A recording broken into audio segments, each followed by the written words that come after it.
वारकऱ्यांमध्ये घुसखोरी असा विषय जो आता गेले 3-4 दिवस सातत्याने चर्चेला जातोय. कारण नसताना वारकऱ्यांवरती जी चिखलफेक होते आहे ती इतकी निंदनीय आहे. त्याची निंदा करावी, निषेध करावा हे थोडाच आहे. विशेष करून महाराष्ट्र ही संतांची भूमी आहे.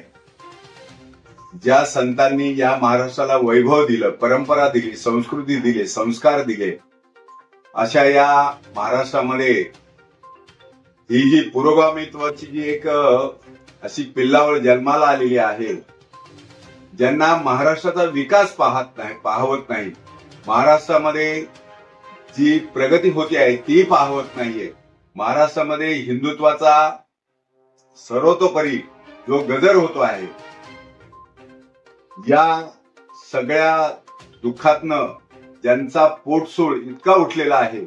आणि आपण पाहिलं असेल त्याला निमित्त शरद पवार सारख्या या ज्येष्ठ नेत्यांनी एका पुस्तक प्रकाशनाच्या वेळेला नको ती वक्तव्ये करून या समाजामध्ये, या समाजाच्या एकोप्यामध्ये दुही कशी माजेल, हा समाज फुटीरतेच्या मार्गाने कसा जाईल, अशा प्रकारचा एक मोठा प्रयत्न आज संपूर्ण महाराष्ट्र पाहतो आहे. म्हणून ज्या संतांना त्यांनी घुसखोर म्हटलेलं आहे, मी त्या प्रवक्त्याला हे सांगू इच्छितो की हे संत जे आहेत, या संतांचं कर्तृत्व, ज्यांची नावं घेतलेली आहेत, या संतांचं कर्तृत्व इतकं मोठं आहे, या संतांचं काम इतकं मोठं आहे, ज्यांनी समाजाला एकता दिली, संस्कार दिले, एकोपा दिला, समाजाचं प्रबोधन केलं. अशा प्रकारच्या या संतांवरती ज्यांनी गोरक्षा केली, इतकं मोठं काम आहे. आणि एक एक संत लाख मोलाचे संत आहेत.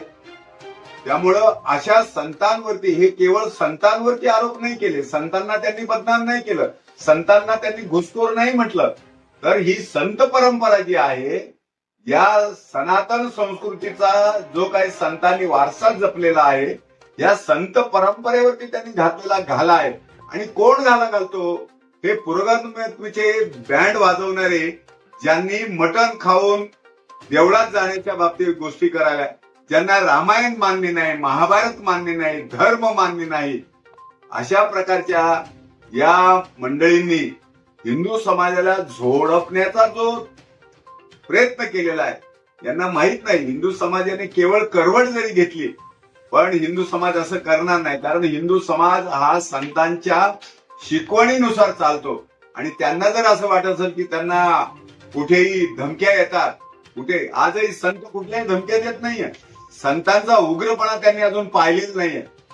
ज्या संतांनी उग्रपणा दाखवल्यानंतर मागचं सरकार बदली करून टाकलं, ही संतांची ताकद आहे.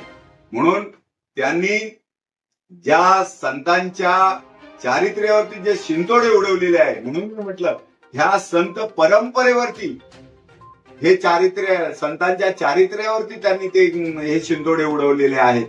म्हणून येणाऱ्या काळामध्ये संत त्यांना कधी माफ करणार नाहीयेत. कारण आता असं झालेलं की संतांमध्ये सुद्धा दुही माजवण्याचं, संतांमध्ये विभाजन करण्याचं, संतांमध्ये सुद्धा हे पुरोगामी संत निर्माण करण्याचं एकंदरीत हा जो प्रयत्न चालू आहे, हा या महाराष्ट्राच्या संस्कृतीला साजेसा नाही आहे. म्हणून विश्व हिंदू परिषद याचा निषेध करते. आणि केवळ निषेध करते नाही, तर या संदर्भामध्ये असे जे कोणी पुरोगामी आहेत, जे अनेक वेळेला कारण नसताना देवाचा बाप व्हायला चाललेले आहेत, परमेश्वराचा बाप व्हायला चाललेले आहेत, यांनी खरं तर निधर्मी जर आहे तर त्यांनी धार्मिक विषयामध्ये पडायचं काही कारण नाहीये. शेवटी हिंदू समाजाचं भलं बुरं हे हिंदू समाज जाणतो. म्हणून आतापर्यंत यांची जी काही शेवटची तडफड चालू आहे, माझ्या दृष्टीने ही तडफड चालू आहे. कुठेही यश येत नाही, कुठेही समाज त्यांच्या मागे उभा राहत नाहीये. हे वैफल्यग्रस्त अशा प्रकारची विधानं करून समाजाला, हिंदू समाजापासून, देवतेपासून कशा प्रकारे तोडायचं, कारण यांची ताकद नाहीये. या देशामध्ये जी विकृत संस्कृती वाढते, जे मुस्लिम संस्कृती वाढते, ख्रिश्चन संस्कृती वाढते, याच्या विरोधामध्ये ब्र काढण्याची यांची ताकद नाहीये. कारण हे लगेच त्यांच्या छाताडावर बसतील. संत त्या छाताडावर बसत नाही. संत वाणीने, आपल्या मुखोगत वाणीने, आपल्या अभंगातनं, आपल्या प्रवचनातनं, आपल्या कीर्तनातनं संत प्रबोधनाचं काम करतात. म्हणून यांनी अशा प्रकारच्या जे काही समाजामध्ये विध्वंस पसरवणारी जी काही एक मंडळी आहे, त्यांच्या विरोधामध्ये बोलण्याकरता त्यांच्याकडे त्यांची जीभ धजत नाहीये.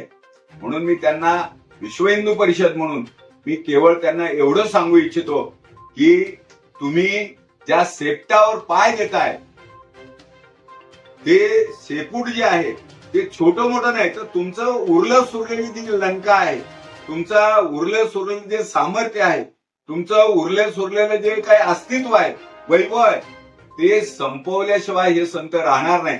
म्हणून संतांनी आता सर्वदूर संकल्प केलाय. समाजासमोर हे सगळा घुसखोरीचा मामला आणि संतांवरती झालेलं लांछन हे मांडणारच आहे. म्हणून आपल्या सगळ्यांना मी हे सांगू इच्छितो की अशा प्रकारचा कुठलाही आरोप हिंदू समाज खपून घेणार नाही, संत खपून घेणार नाही. आणि संत भविष्यामध्ये यांना जोरदार पद्धतीने हे उत्तर देतील, एवढं मी आपल्याला सांगतो.